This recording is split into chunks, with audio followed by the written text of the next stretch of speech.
I have told this story before to my wife, to my eldest son, to the few men in my life who asked why I so rarely speak of the Duke of Ravenspire in the easy, dismissive way that men speak of other men's follies. They expect me to laugh. They expect me to say it was a wager between gentlemen, a bit of sport, and that everything came out tolerably well in the end. I do not laugh. I tell them what I am about to tell you, and I ask them to decide for themselves what the word, well, means, and whether a man who nearly threw away the best thing that ever crossed his threshold deserves any particular sympathy. I am Viscount Eddington. I have been Caspian Wren's closest friend since we were boys at Harrow, which is more years than I care to count. I know everything about him, his brilliance, his pride, his extraordinary talent for being correct about most things and catastrophically wrong about the ones that matter most. I watched him make every mistake in this story. I watched him refuse the obvious truth for as long as a proud man can refuse an obvious truth, which is, in my experience, approximately 6 weeks longer than is remotely sensible. And I watched Alara walk out the front door of Ravenspire House in the early hours of a November morning, her back perfectly straight, her step unhurried, as composed as if she were merely going to the market, which, in a manner of speaking, is exactly where she had come from, and which she had now so thoroughly transcended that even Caspian's finest drawing-room could not contain her. That is where this story ends. It also, in a fashion, is where it begins. I should tell you about the wager first, because it is necessary to understand the particular species of foolishness that a clever man is capable of when he has been bored for too long, and has begun to believe that his cleverness places him above ordinary feeling. It was Fenwick Marrable who proposed it, Fenwick, who was 3 parts brandy and 1 part mischief on that October evening, who had made a study of the one thing that irritated the Duke of Ravenspire most reliably, which was the pretension of the aristocratic marriage market. Caspian had no patience for it. He found the entire apparatus of the season, the careful gradations of rank, the scrutiny of bloodlines, the way a woman's worth was measured in acres and dowries rather than in anything she could actually do, to be an elaborate exercise in collective delusion. And he said so, frequently, to the considerable offense of mothers with eligible daughters, and to the considerable amusement of men like Fenwick, who enjoyed watching him be offended. We were in my library.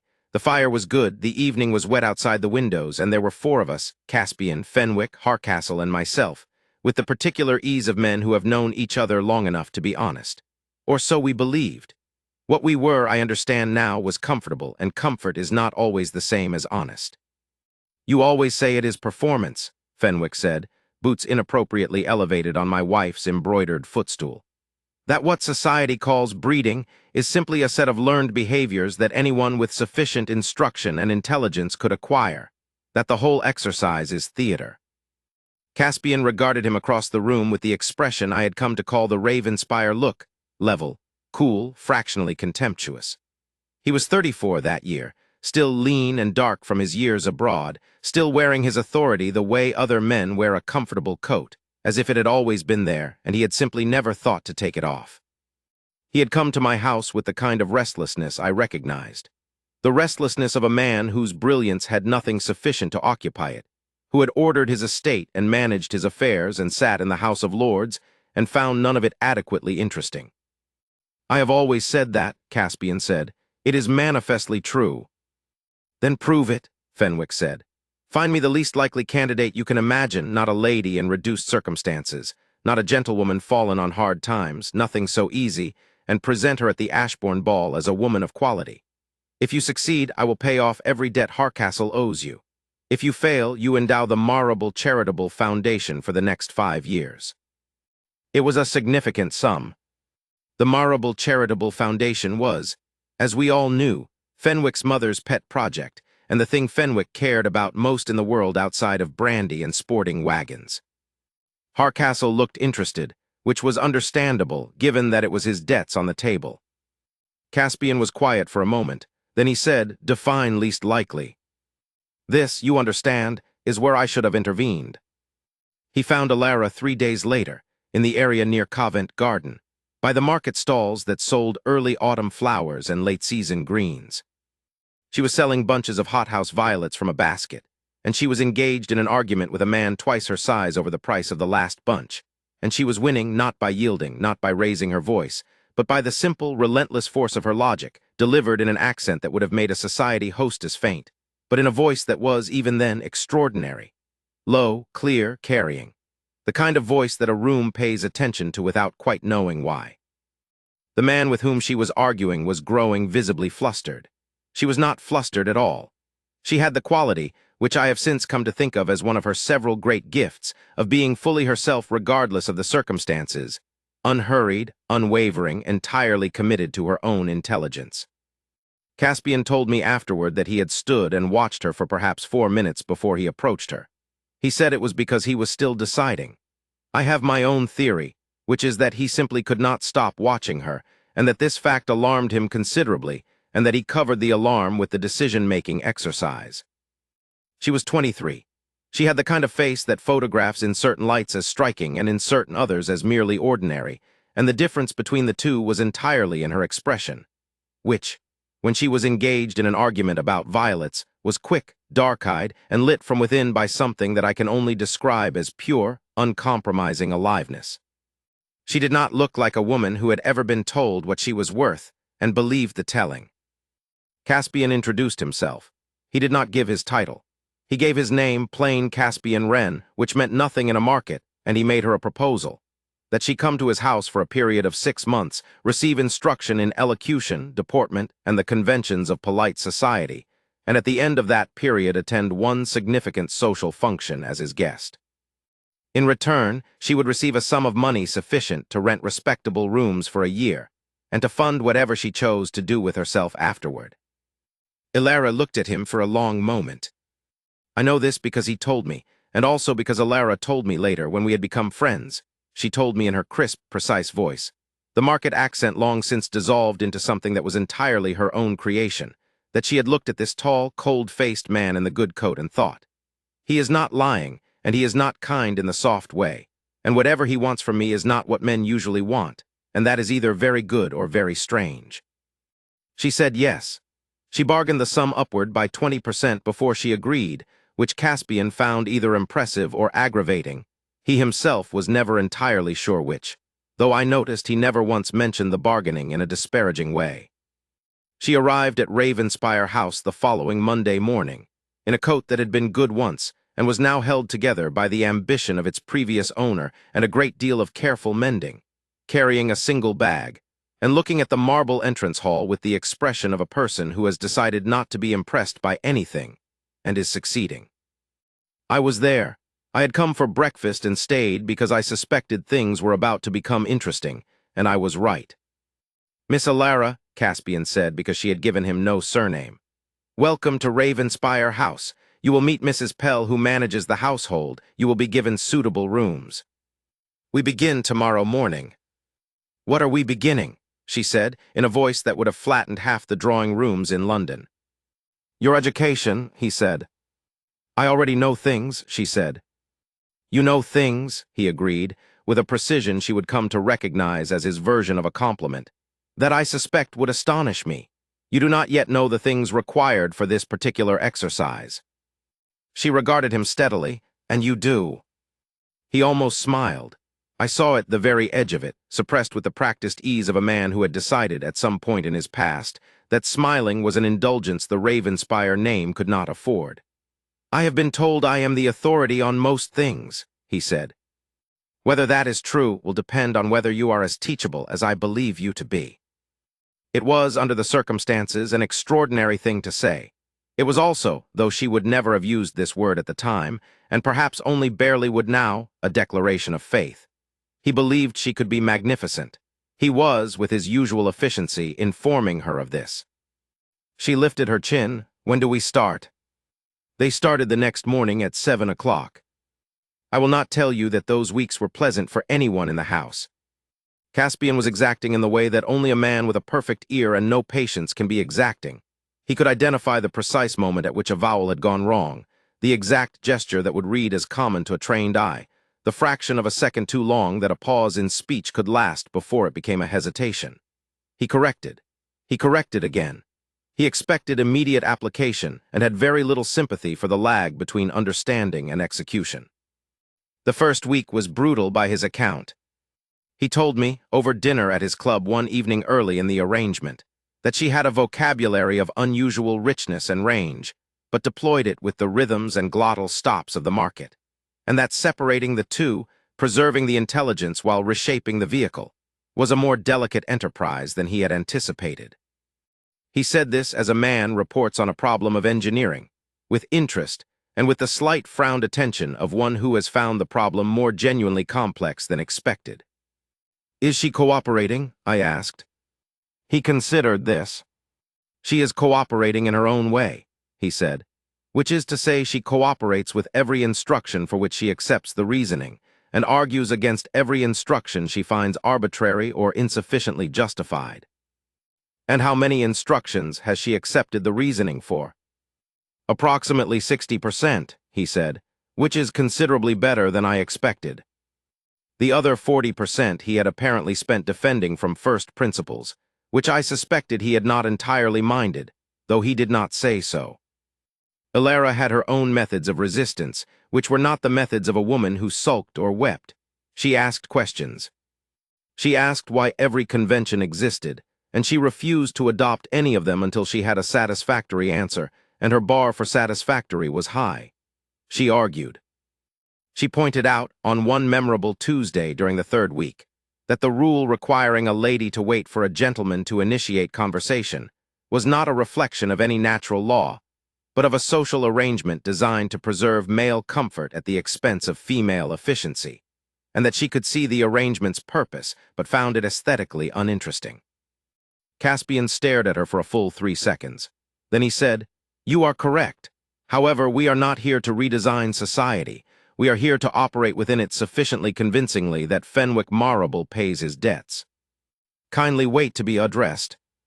"And when the conversation requires me to wait while a fool speaks?" she asked. "You will wait," he said, with the expression of a woman who is composing a very cutting letter in her head. She practiced this expression. She became very good at it. Several gentlemen at the Ashbourne ball later mentioned to me that the Duke's cousin had a most intriguingly thoughtful air, as if she were always on the verge of saying something that would be devastating and had merely elected, for the moment, not to. There was the matter of the piano, which must be recorded. Caspian had determined that some proficiency at the instrument would be useful for social occasions, and had hired a music teacher for the purpose. The music teacher lasted 3 days. He was not a bad teacher. The difficulty was that Ilara was, it transpired, already capable of playing with a fluency that the music teacher's instruction could not improve upon. She had taught herself from a neighbor's old instrument as a child, and had practiced with a thoroughness that outstripped any formal curriculum. She could not read music, but she played by ear with a sensitivity that the teacher found, by his 3rd day, more humbling than instructive. She was sent away with warm words and his payment, and Ilara continued to play in the evenings for her own satisfaction, without instruction. Caspian heard her one evening in the 2nd week, passing the music room door. He stopped. He stood in the corridor for a considerable time, from what Mrs. Pell later reported, and then he went about his business without saying anything, but with an expression that Mrs. Pell could not quite classify. He told me about it weeks later. He said, "She was playing something she had invented herself. I don't know how she does it, she just begins, and the thing emerges fully formed as if she has always known it." "What did it sound like?" I asked. "Like someone who has seen a great deal and understood most of it," he said, "and is not particularly bitter about the parts that were hard." I looked at him when he said that. He did not appear to notice. The lessons continued. Walking, which she mastered inside a week, and which then became, once mastered, the perfectly natural thing it always should have been. She had a natural grace in the body that required only a slight recalibration of intention to become the glide of the drawing room. The card, the curtsy, the correct deployment of silence as a social tool. She learned these things with a speed that Caspian found impossible to entirely conceal that he found remarkable, and this impossibility, the small fissures in his composure when she surpassed what he had projected, became one of the running observations I made when I visited the house, which was often. There was a particular lesson that Caspian described to me in some detail, because it had struck him in a way he found difficult to categorize. He had been teaching her the art of the social exit, how to leave a conversation without giving offense, how to disengage from a bore without visible impatience.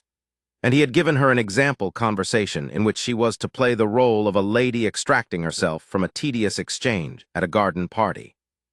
She had listened to his instructions, and then she had performed the example with a precision that was technically entirely correct, and then she had looked at him and said, "That is how you taught me to do it." "Yes," he said, "that is the objective." "But this," she said, and she did it again, slightly differently, same words, different posture, a fractional change in the angle of attention, "is how a woman actually does it when she means it." He stared at her. "Explain the difference." "The first is performed sincerity," she said.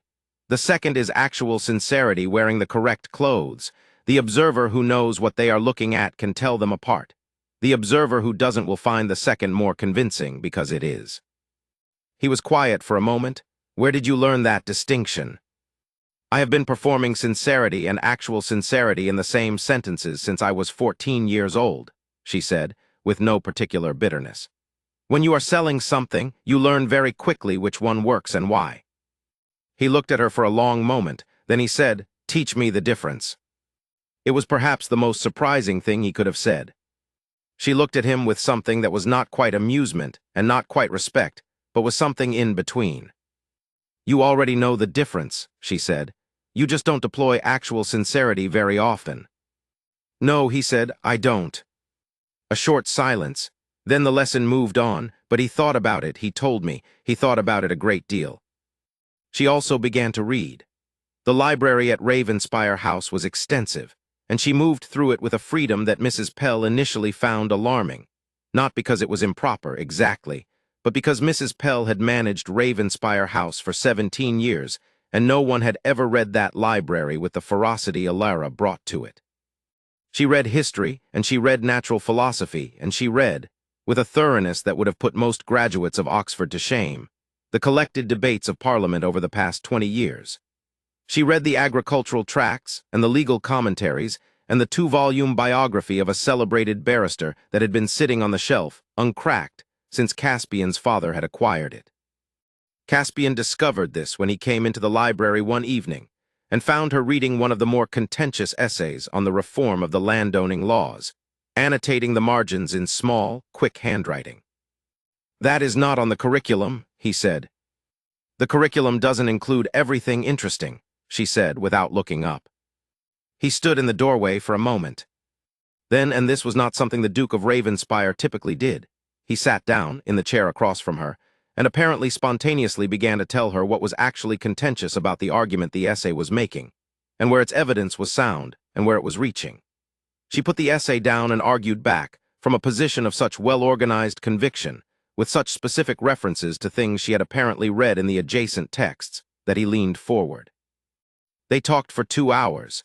When Mrs. Pell came to inform them that dinner had been ready for 45 minutes, neither of them had noticed the time passing. "I know about this evening because Caspian told me, in the careful, slightly puzzled tone of a man describing something that does not quite fit the category he has placed it in. He said, 'She is not what I expected.' I said, 'No, she rarely is, I imagine.' He looked at me with the look that said he understood I meant more than I was saying, and that he preferred, for the moment, not to pursue it. This was, if I am being honest, the first mistake. There would be others. The weeks continued. The dinner table became, on the evenings when they ate in the same room, which was most evenings, since it would have been odd for the household to operate otherwise, a place of considerable animation. She had opinions about everything and deployed them without the apologetic softening that would have been expected of a woman in her position. He had opinions about everything and had never, before, found anyone who would take him on directly rather than deferring to the title. They argued about history, about economic philosophy, about whether the reform of the Parliament's composition was a matter of justice or of efficiency, and whether the distinction mattered. She won some of these. He won others. The ones he won, he later told me, were the ones he found least satisfying.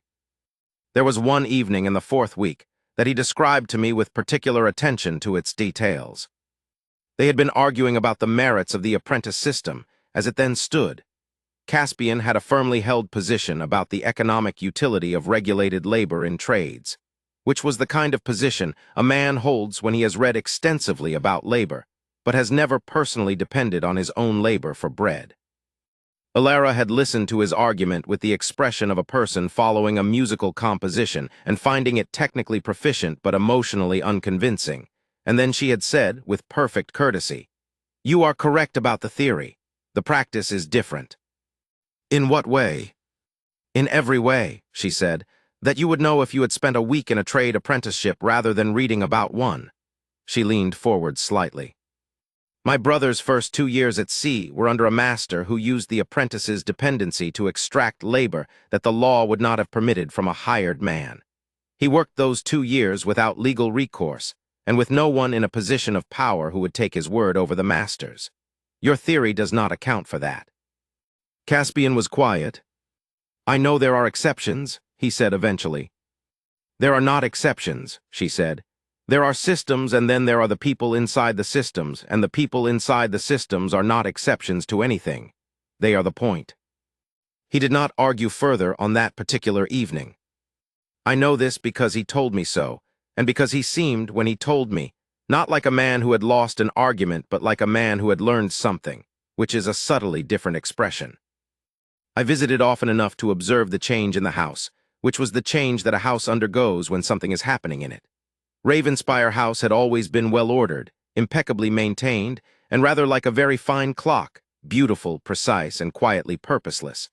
Now there were books left open on side tables. There were half-finished arguments that resumed from day to day. Mrs. Pell, who had spent 17 years in a state of efficient composure, confided in my wife that she had not heard so much talking in the house since the late Duke's time, when there had been a family. Winter came, and with it the social season's preliminary events, the smaller gatherings, the musical evenings, the salons where society tested itself before the main events of spring. Caspian took Alara to 2 of these, presenting her as a distant cousin from the north, newly arrived in London. She wore dresses that had been made for her, simple, well-cut, nothing excessive, because Caspian's eye for these things was unerring, and he understood that overdornment was exactly the error a woman trying too hard would make. She wore them as if they had always been hers, because she wore everything as if she had decided it was hers, and that quality of ownership is, I have observed, indistinguishable from good breeding to the eye that does not know the difference. She was on each occasion entirely convincing. More than convincing, she was compelling. She had the quality, which cannot be taught and which she had always possessed, of making a person feel that she was genuinely interested in them, that her attention was a gift rather than a performance, and this quality, combined with her now impeccable exterior, proved almost alarmingly effective. At the first of these evenings, a salon at Lady Pelham's house in Grosvenor Square, I stood near the fireplace and watched Alara hold a conversation with 2 ladies of the first rank and a retired general for 20 minutes. During which she appeared to teach the general something about the recent history of a military campaign that he had been present for, which she had apparently absorbed from one of Ravenspire's books. Without once losing the perfect social register that made it seem like natural conversation rather than instruction, the general was delighted. The ladies were charmed. Caspian stood near the window and watched this with an expression that I would not have been able to name if I had not known him for 30 years. After the second evening, a musical salon at Lord Penthwick's house in Mayfair, Caspian said nothing for the entire carriage ride home. He sat across from her in the dark and did not speak, which for Caspian, who was constitutionally incapable of silence when a subject required examination, was remarkable. At Ravenspire House, when the footman had gone, she turned to him at the foot of the stairs and said, "You are not going to tell me how it went." "You know how it went," he said. "I'd like to hear it." He was quiet for a moment. The hallway was lit by a single lamp, and the light of it was warm on her face, and I was not there, but I think that he saw her very clearly in that moment, not as a project or as an experiment or as proof of anything at all, but simply as herself, standing in his house, asking to be told that she had done well. "You were exceptional," he said. "Lady Penthwick told me she hoped she would see more of my cousin. General Marvell asked for an introduction. The Earl of Sotheby watched you for 10 minutes during the violin piece, and I believe the only reason he did not approach was that his wife was beside him." She smiled. It was not the practiced society smile she had learned, the one that was warm and pleasant and gave nothing away. It was the other one, The quick, full thing that she deployed rarely, and that had an unsettling way of making the room seem to reorganize itself around it. It was the smile she used when she was actually pleased, when something had surprised her in the direction of satisfaction, and it was not a smile that was performed for anyone. "Good," she said, and went upstairs. He stood at the bottom of the stairs for a moment after she had gone. I know this because he told me, and because the footman later mentioned it to Mrs. Pell, and because Ravenspire House had, as large houses do, its own form of memory. The Ashbourne Ball was held on the first Friday of November, at the most significant private ballroom in the city, hosted by the Ashbourne family and attended by everyone who considered themselves to be of consequence. It was, by design, the most rigorous test of Alara's transformation, because if she could pass at Ashbourne's, she could pass anywhere. She wore a gown that had been made for her, ivory silk, simply cut with no excessive ornamentation, because Caspian had an eye for these things and understood, from whatever principle of perception he operated by, that over-adornment was exactly the error a woman trying too hard would make. She wore a single strand of her own pearls, which she had acquired at some point before coming to Ravenspire House, and about which she had never offered explanation, and which Caspian had not asked about, though I think he wanted to. Her hair was dressed simply. She was, when she came down the stairs, the kind of woman who makes a room go quiet not because she has arranged for it, but because she simply is. Caspian looked at her. He looked at her for perhaps 2 full seconds longer than was strictly necessary, and then he offered her his arm, and they went. She moved through the Ashbourne rooms as if she had always moved through such rooms, not as if she were performing this, not as if she were recalling instructions, but as if she simply belonged, which was the difference between a taught thing and an owned thing. She spoke beautifully, not with the performance of beauty, but with the natural authority of a woman who had something to say and the confidence that it was worth saying. She listened with that gift of genuine attention. She danced, she had learned to dance with the same swift, total mastery she brought to everything, with a grace that drew eyes across the room without her appearing to notice that it had. I was there, I watched. I watched her move from group to group with the ease of a woman who had always known how to enter a room, and I watched the rooms respond to her. The way conversations turned toward her, the way she held the attention of Lord Sotheby for 7 minutes without visibly trying to, the way she made the notoriously difficult Countess of Pell laugh at something she had said, genuinely, and with delight. I watched Caspian watch her, from his position near the fireplace, with an expression that I can only describe as the expression of a man who has just understood that he has made a serious miscalculation about the nature of what he was doing, and is only now beginning to perceive the full dimensions of it. Lady Ashbourne told Caspian that his cousin was charming. Lord Meadow, who was 26 and not unattractive, and the heir to a considerable estate in Devonshire, told Alara directly that he hoped to see her at the following week's gathering at Hartcastle Park, and asked her to reserve him a dance. She did not look at Caspian when Meadow said this. I was watching, and Caspian looked at her. At the end of the evening, the wager was settled. Fenwick paid his debt with a graciousness that was only slightly strained. Caspian accepted it with the composed satisfaction of a man who has proven his point, which is its own particular form of happiness. He was glowing with it, quietly, in the manner of the Duke of Ravenspire, but glowing nonetheless. He had been right. His theory had been correct. The world had confirmed what he believed, and there is no satisfaction quite like that particular confirmation. Then Fenwick, who has always had a talent for the perfectly timed indiscretion, raised his glass and said, "To Ravenspire, who has proven what can be done with the right material and sufficient instruction. Remarkable, Caspian, truly. The most successful experiment you have ever run." It was, to be fair to Fenwick, meant as a compliment. He meant it entirely genuinely. He had watched with real appreciation all evening. She heard it. She was standing perhaps 6 feet away, at a slight angle, speaking with the wife of a general, and the ambient noise of the room meant that most people would not have caught it.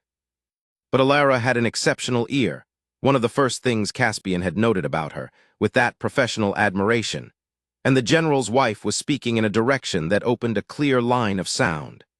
The word experiment rang in that space with a clarity that no one in the little group around Caspian could have predicted. I saw her face, in the moment of hearing, hold completely still. Not stiffen, not flush, not falter, she did not even close her eyes. She finished the sentence she had been in the middle of delivering to the general's wife, which was a sentence about the improvement of charitable schooling in the north of England, and she laughed at precisely the right moment at the general's wife's response, and she said something gracious in reply, and she stayed for 20 minutes more. She danced once more with Lord Sotheby's younger brother, who had been hovering hopefully. She said something to him that made him smile. Then she found me very quietly at my place near the refreshment table, and she said, in a voice of complete and perfect calm, that she was tired, and that she would take a carriage home alone and ask Caspian to follow at his own time. She said this with the composure of a woman who had decided something, and who had decided it with complete finality, and who was now simply in the process of executing that decision. She curtsied beautifully to Lady Ashbourne. She thanked her host and hostess for a lovely evening in the warmest and most correct of terms. She collected her wrap and her things from the cloakroom with unhurried efficiency. She went downstairs to the street, stepped into a carriage, and drove away into the November night. I stood for a moment at the top of the steps, watching the carriage go, and then I went to find Caspian. He was still with Fenwick and Harcastle near the fireplace, in the full satisfaction of the evening's success, and he looked at me when I arrived with the quiet expectancy of a man who expects to be congratulated. "You should go home," I said. He looked at me. "Alara has taken the carriage." "Yes," I said. Something in my voice, or perhaps something in his own understanding, which was considerable when he chose to apply it, made him set down his glass. He was at Ravenspire House inside 40 minutes. She was not there. Not let me be precise about this, because Caspian's account was very precise when he gave it to me, in the way that men are when they are trying to understand how something happened. Not gone as in fled, not gone as in storm and door slam and the dramatic exit of a woman in distress. Gone as in, her rooms were tidy, her bed had the look of a bed that had been used for sleep and then made up by someone who made beds correctly.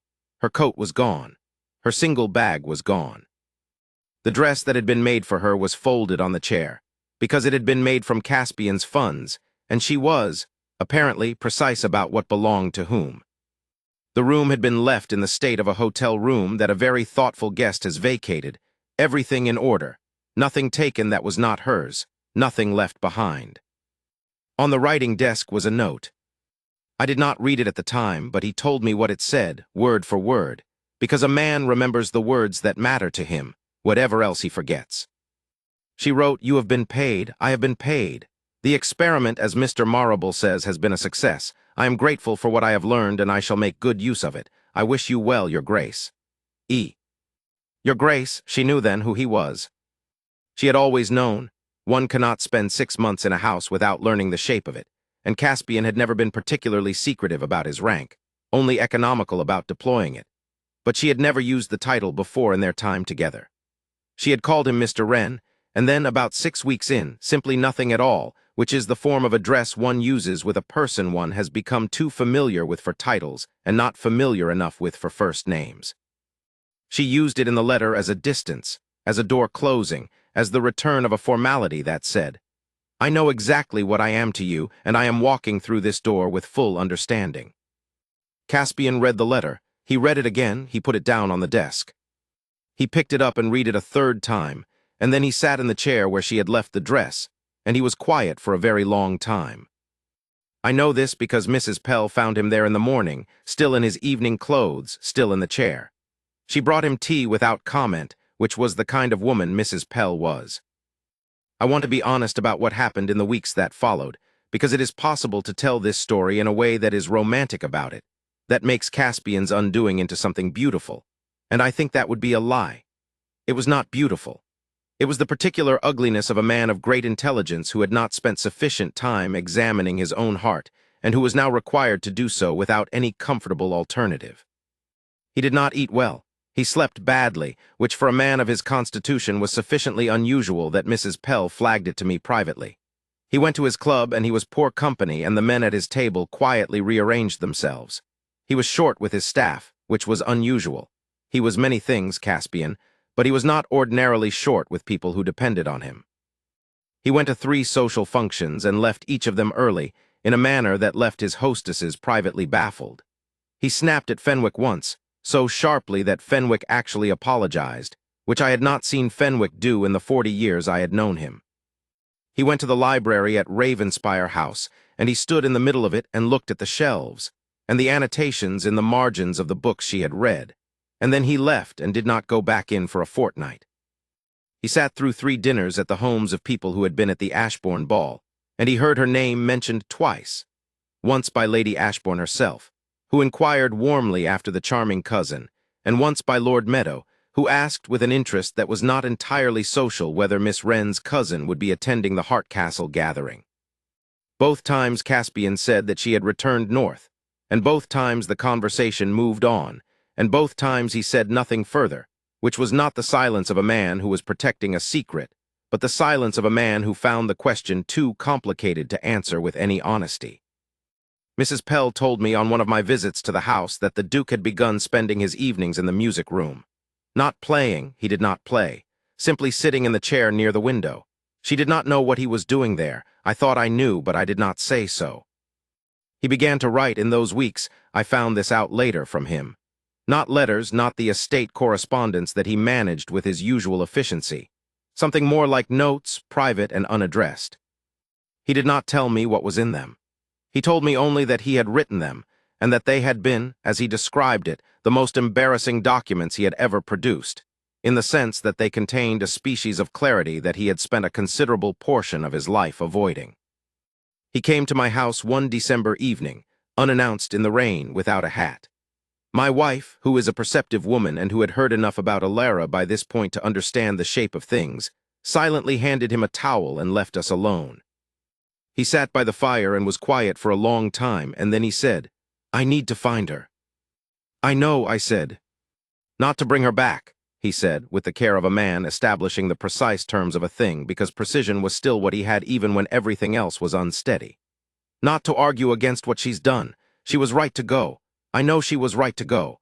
I said things, I let things be said that reduced her to a means to an end, and she heard it, and she left, and she was right." "Yes," I said. "But I need to find her." He looked at the fire. The rain came against the windows. He was still the Duke of Ravenspire. He still had that quality of occupying space as if he had the right to it, but he looked, that evening, like a man who had discovered that rights are not the same thing as blessings. "Caspian," I said, "why do you need to find her?" He was quiet for long enough that I thought he would not answer.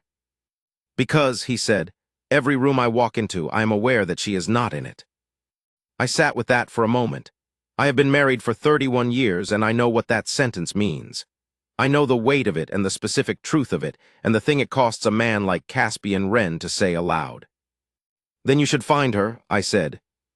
We hired the best inquiry agent in London, which is to say we hired a very discreet woman named Mrs. Trowbridge, who had once been employed by a government department, and who found people with the same systematic efficiency with which they had apparently once disappeared.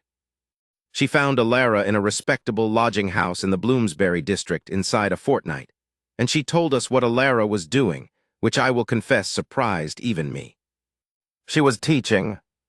She had rented a small upstairs room in a building near Russell Square, and she had placed a modest notice in 2 of the city's newspapers advertising instruction in elocution, grammar, and the deportment conventions of polite society for young women of modest means who sought employment in respectable households or who wished to advance their circumstances.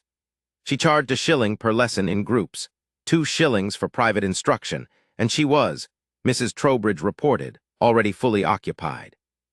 She had 12 students. Several of them had, in the 2 months since she had begun, found positions in houses where they had previously been turned away. When I told Caspian this, he was quiet for a moment, and then he laughed, a real laugh, not the polite kind, the kind that comes from genuine, helpless feeling. And then he stopped laughing quite as quickly, and the expression on his face was more complex than I have words for. It was the expression of a man who has just understood something about someone, understood it in the way that goes beyond intellectual acknowledgement and reaches something deeper, something that changes the view. "She has taken everything she learned," he said to himself, "and she is giving it to women who have even less than she had." "Yes," I said. He was quiet again for a long time. The fire burned low. Outside, December pressed against the windows. "I don't know what to say to her," he said. This was, I think, the most remarkable thing I had ever heard Caspian Wren say in 30 years of close acquaintance. The man who had never been at a loss for words, who had an opinion formed and precisely expressed before most men had understood the question, who corrected and instructed, and was never uncertain about anything. The truth, I said, that's generally the right place to start. He went to her on a Tuesday morning in January, because Mrs. Trowbridge had determined that Tuesday mornings between 10 and noon, she had no students, and generally worked alone preparing her materials for the week.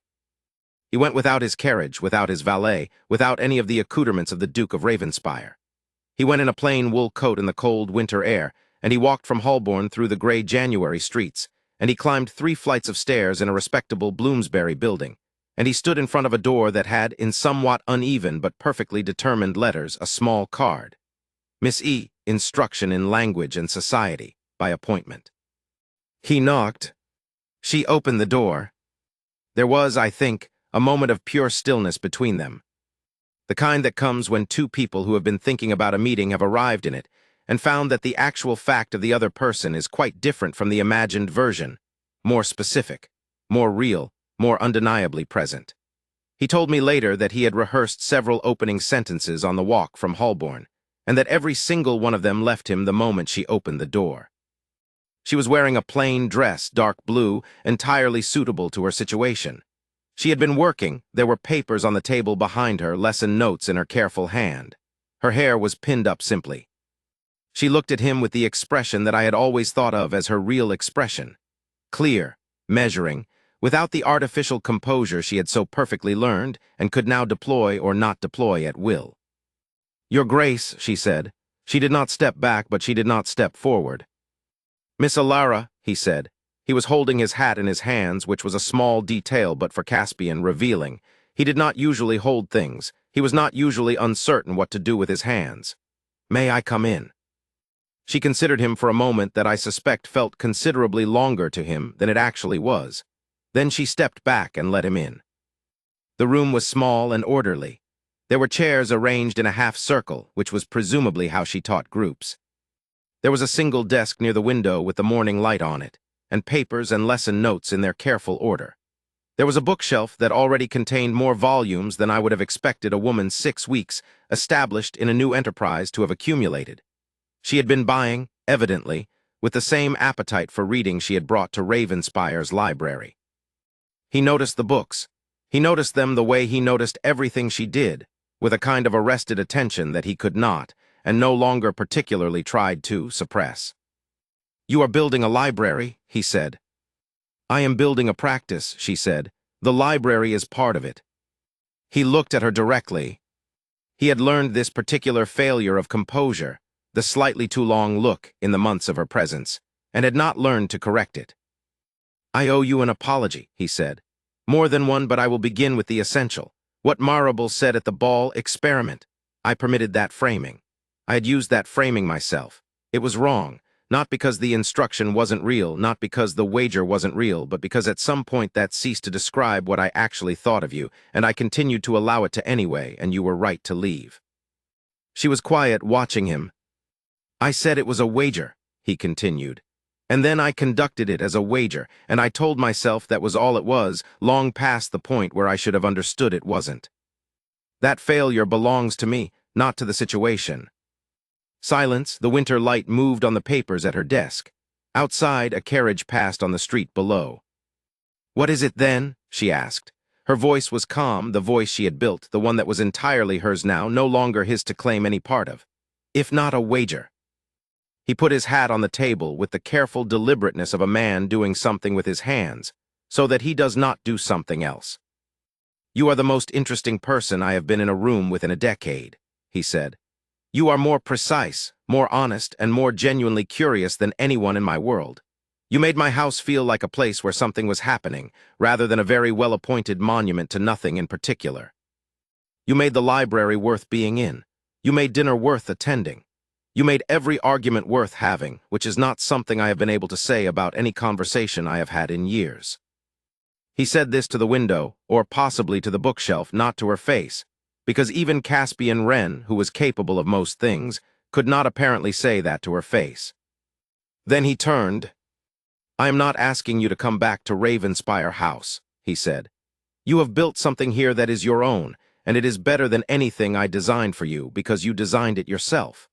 I am not asking you to perform anything for anyone or to be a cousin or a guest or a demonstration of anything. I am telling you that I miss you and I am sorry, and I would very much like to know whether there is any possibility at all that you would permit me to." He stopped. "To what?" she said. He looked at her directly now. "To start over," he said.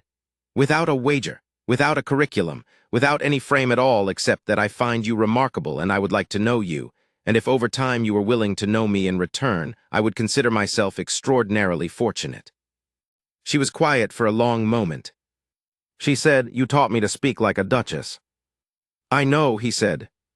"No," she said. "You taught me that language is a system and that I could learn any system. You taught me that what society calls breeding is mostly a set of agreements between people who benefit from those agreements, and that a sufficiently intelligent person can learn any set of agreements. You taught me that I could walk into any room in England and be exactly as good as the people in it." She took a step toward him. "But I already knew that," she said. "I knew it before I came to your house. I was selling flowers in Covent Garden and I knew it, and what your house gave me was the tools, and the tools are mine now, and I am grateful for them." She paused. "What I did not expect was to find a person in your house who was actually worth arguing with." He said nothing. "You are the most maddening man I have ever met," she said, "and you are also the most genuinely interested one. Interested in ideas, in systems, in how things actually work rather than how people claim they work. I have not met many people like that." "Nor have I," he said, very quiet. She looked at him for a long moment with that clear, measuring look. "I will not come back to Ravenspire House," she said. "I have this." She gestured at the room, the chairs, the books, the lesson notes. "This is mine. I am not giving it up for any arrangement that requires me to give it up." "I would not ask you to," he said, and it was evident from everything in the way he said it that he meant it with complete sincerity. "Good," she said. Then she said, "I take breakfast at 8 o'clock in the coffee house on the corner of Russell and Montague. They have a table in the back that is quiet enough for a conversation. You could come on Friday if you wanted." The Duke of Ravenspire, who had never in his life been invited to a coffee house in Bloomsbury by a former flower seller who now taught elocution to working women, looked at her as if she had offered him something he had not expected to be offered, and had not realized, until that moment, how badly he wanted. "Friday," he said, "yes." 8 o'clock, she said. "Don't be late, I have students at 9. He was not late. I know because I happened to be walking past that coffee house at 8:30 on that Friday morning. Mrs. Trowbridge's report had included the address, and I freely admit, curious, and I looked in through the window, because the corner table at a Bloomsbury coffee house was not particularly private. I saw them at the small table in the back, leaning slightly toward each other over their cups. He was speaking. She was listening with her chin resting lightly on her hand and that dark-eyed look of genuine attention that had always been the best of her gifts. Then she said something, and he laughed, that real laugh, not the polite kind, and she smiled the quick, full smile, the one that reorganized the room. I walked on, I did not stop. It is not my story to be in at that point. He came to the coffee house every Friday for 3 months. He began accompanying her to the respectable lending library near her lodgings on Wednesday afternoons, which became a fixed arrangement. He attended, at her invitation, one of her group lessons, not to observe in the manner of a patron, but sitting in one of the half-circle chairs among the students, listening. She told him afterward that he had been a model of restraint because she had expected him to correct at least twice and he had not. He said he had been correcting internally the entire time. She said she knew. He said he supposed he was obvious. She said only to people who were paying attention. He met her students over the months that followed. He learned their names. He learned the texture of the life she had built, the landlady who brought her hot tea on cold mornings, the particular student who was studying for a position as a lady's companion, and who was, Alara told him quietly one afternoon, the most naturally gifted linguist she had ever taught, which made Caspian look at her in a particular way that she chose not to comment on, though she was aware of it. There was an afternoon in February when he arrived at the coffee house to find her already there with a young woman he did not recognize. One of her students, it turned out, who had come with a difficulty that required more than the regular lesson could address. The student was 17, and she had an interview the following day for a position in a house of some standing. And she was terrified in the specific, hollow way of someone who does not believe she deserves the thing she is applying for. Ilera was talking to her quietly, not about vowels or deportment, but about something else entirely. About the fact that the people conducting the interview had nothing that she did not also have, except an accident of birth, and that an accident of birth was not a credential. The girl was listening with the wide, somewhat stunned expression of someone hearing a thing they had always suspected but never heard said aloud. Caspian sat at the table and drank his coffee and said nothing, which was unusual for him. When the girl had left, calmer and considerably straighter in the spine than she had arrived, he said, "You are very good at that." "At what?" "At making people understand their own worth." She looked at him steadily. "Someone has to." "Yes," he said, and the way he said it was not a pleasantry. She studied him for a moment.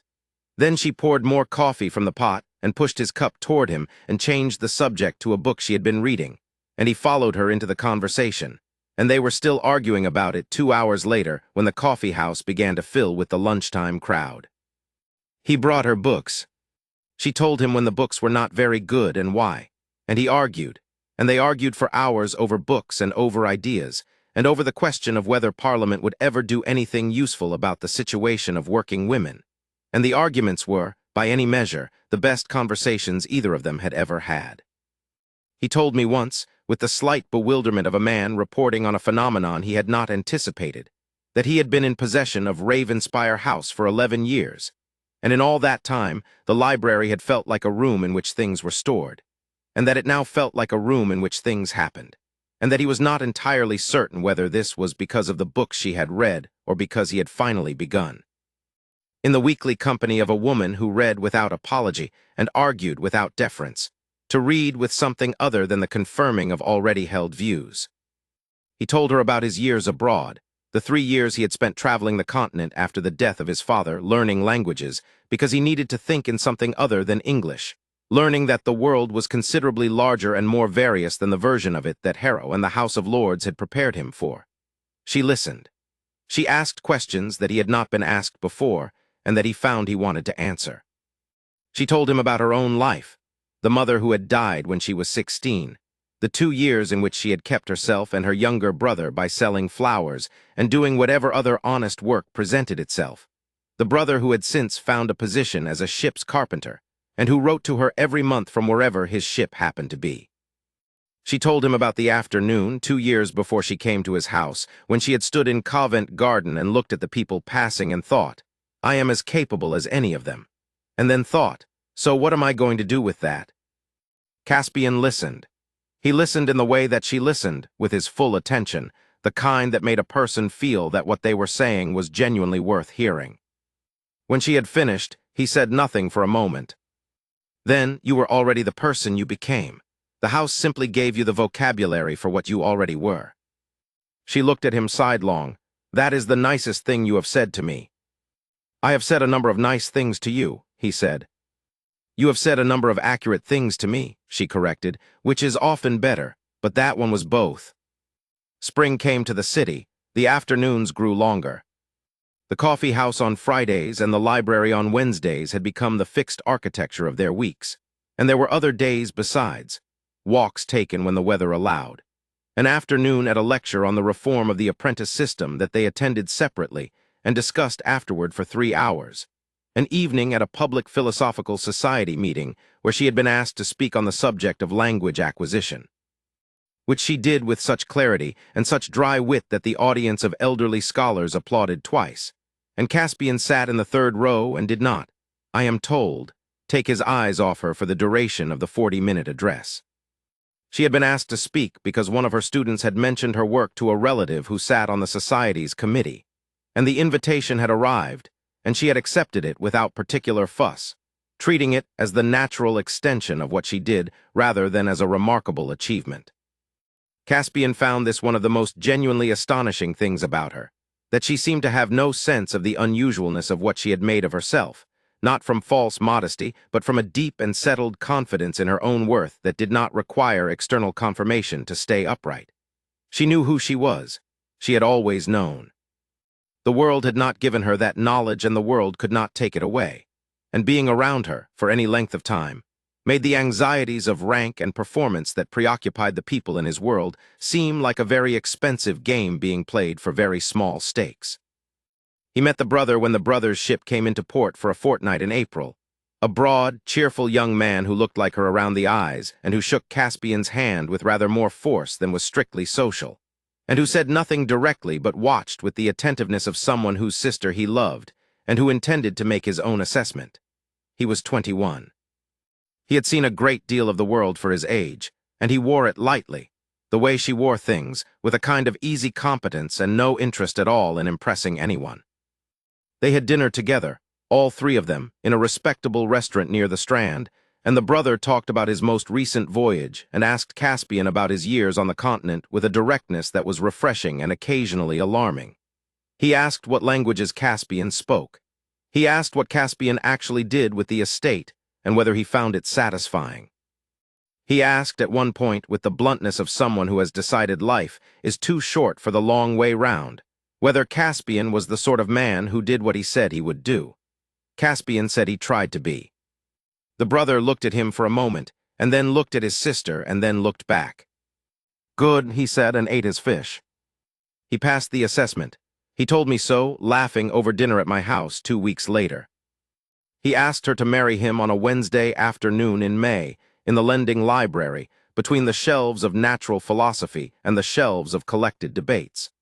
I think she would have chosen that location if she had been given a choice, and I think he chose it for exactly that reason, because he had been paying attention. He did not ask in the manner of the Duke of Ravenspire. He did not stand on ceremony, did not make a speech, did not present this as a natural and inevitable arrangement. He asked in the manner of a man who was not entirely certain of the answer and knew it and had come anyway, because the alternative was worse than uncertainty. He said, "I would like to spend the rest of my life arguing with you and finding out that you are right. I would like to come to the coffee house on Fridays, and the library on Wednesdays, and everywhere else on all the other days if you will have me, not as a patron or a project or an arrangement of any kind, but as the man who loves you, which I have done for rather longer than I found it comfortable to admit." She looked at him for a moment. "You are not comfortable admitting things," she said. "No," he said, "I am working on it." She looked at the shelves of natural philosophy, then at the shelves of collected debates. Then at him.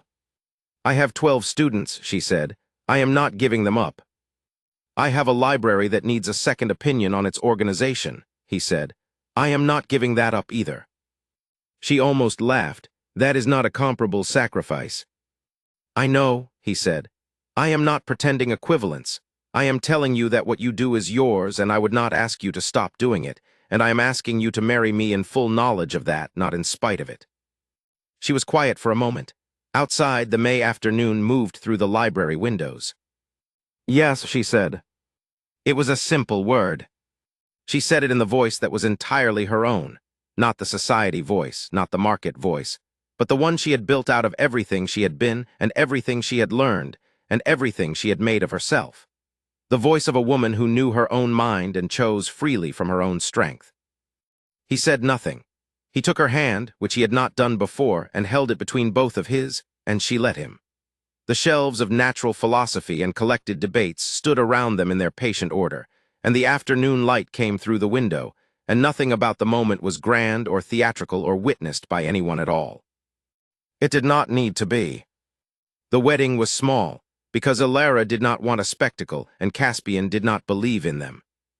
It was a Tuesday morning in June, at a church near Bloomsbury that she had chosen because it was within walking distance of her teaching room, and she had attended services there through the winter and found the vicar sensible.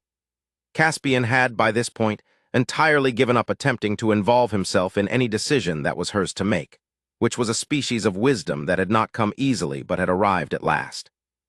Her brother came home from his ship for the occasion and stood up with her, and shook Caspian's hand again, this time with the warmth of a man who had arrived at a verdict and was satisfied with it. Mrs. Pell came, having taken the train from the house with 2 of the senior footmen, and she wept throughout the ceremony and did not apologize for it. My wife and I sat in the second row, and my wife held my hand, And I thought of the evening when Caspian had stood in my library in the rain without his hat. And I thought that the distance between that evening and this one was the distance a man travels when he learns something essential about himself, which is never a short distance, and is never, in my experience, a comfortable one. Fenwick Marrable sent an extraordinarily good bottle of wine, and a note that said, simply, "I knew it," which Caspian did not bother to dispute. Alara's students were told that their teacher was being married and would return in 3 weeks. Several of them came to stand outside the church, which they had not been invited to do, and which no one had the heart to prevent. They stood in the June morning in their best clothes, clean, pressed, the clothes of women who had been taught that one could present oneself well without pretending to be anything one was not. And they watched, and when the doors opened and she came out on the arm of the Duke of Ravenspire, several of them were weeping. Caspian noticed, and he mentioned it to me afterward with an expression that I can only describe as quietly undone. He had looked at those women and understood something about what she had built and what it meant, in the specific and concrete way that a man who has always dealt in abstract principles sometimes needs an image to make the principle real. She continued her work. Ravenspire House acquired a new room, a teaching room, properly fitted, with good light and chairs enough for 20, and a notice on the outer gate that said instruction in language and society for women of modest means, Tuesdays and Thursdays and Saturday mornings by appointment. The room was her design, down to the arrangement of the chairs and the books on the shelves. Within the year, there were 30 students and a waiting list, and 2 of her earliest students had themselves become instructors in the program, which she regarded as the most satisfying development in the enterprise, and which Caspian regarded as the obvious and inevitable result of her method, which was always to build something that could outlast her direct involvement. The lending library on Wednesdays continued. The coffee house on Fridays continued, though the table was now booked under a different name, and the landlady of the coffee house told my wife on one occasion that the couple who came every Friday and sat at the back table and argued for 2 hours were the most entertaining regular customers she had ever had, and that the Duke, she did not know it was a Duke, only that he had the manner of someone who was accustomed to being the most authoritative person in a room, had the most extraordinary expression when the young woman corrected him, which was the expression of a man who has just been reminded of why he showed up. I have in the years since watched them in rooms together, and it is still the same thing it was in that first small room in Bloomsbury, 2 very sharp instruments, made of the best steel, discovering continuously that the other is made of something worthy. They still argue. He is still frequently right about things. She is right about rather more things than he expected, and about some years ago I observed him acknowledge this in public, at a dinner, in front of a table of people who had known the Duke of Ravenspire as the man who was never corrected, who conceded to no one, who had arrived at his opinions in advance of the conversation and saw no reason to revise them. And he acknowledged it with an ease that would have been impossible to imagine from the man who stood in my library in the rain without his hat. Saying he did not know what to tell her, he acknowledged it and he watched her, and the expression on his face was not the expression of a man who has lost a point. It was the expression of a man who has won something considerably more important. What this story is about, I think, is the difference between a man who sees what something is worth and a man who understands it. Caspian saw her worth from the moment in the market. He chose her for the wager because he saw it, because his eye was genuine even when his understanding was incomplete. But seeing and understanding are not the same. Understanding came later through loss, through the specific education of an empty house and an absent voice, and 3 ballrooms entered without her, and through the long months of Fridays and Wednesdays and the lending library and all the ordinary days in between, in which he learned, slowly and without shortcuts, that understanding another person is the work of a lifetime and not a curriculum. She taught herself to speak like a duchess. She walked away from a man who did not yet know how to value what he had. And in doing so, she gave him the only real lesson either of them ever needed, that a woman who knows her worth does not require a man to confer it, and a man who is fortunate enough to figure this out, if he has the sense to say so clearly and without conditions, might, if he is very lucky, be chosen back. He was very lucky. He knew it. He told me so once, on a summer evening on the steps of my house, watching Alara in the garden with my wife, the 2 of them deep in some conversation that had drawn them to a corner of the garden where the roses were particularly good. He said, I nearly didn't go to that coffee house on Friday. I know, I said. What would have happened if I hadn't? I thought about it. She would have been fine, I said. She was always going to be fine. He nodded, watching her. I know, he said. That's what makes it mean something. They walked home through the summer evening, and I stood on my steps and watched them go, and I thought, there it is, the whole of it. A woman who walked away with her dignity intact, and a man who finally learned to run after her, not because she needed to be rescued, but because she was worth the running, and who, not kneeling at anyone's feet, but speaking with a humility that the Duke of Ravenspire had never in his life been required to practice before, was given the chance to begin again. Not rescued, not claimed, chosen. And being chosen, when the person doing the choosing has every right and reason and capacity in the world to choose otherwise, that, I have always believed, is the only kind of love worth the name.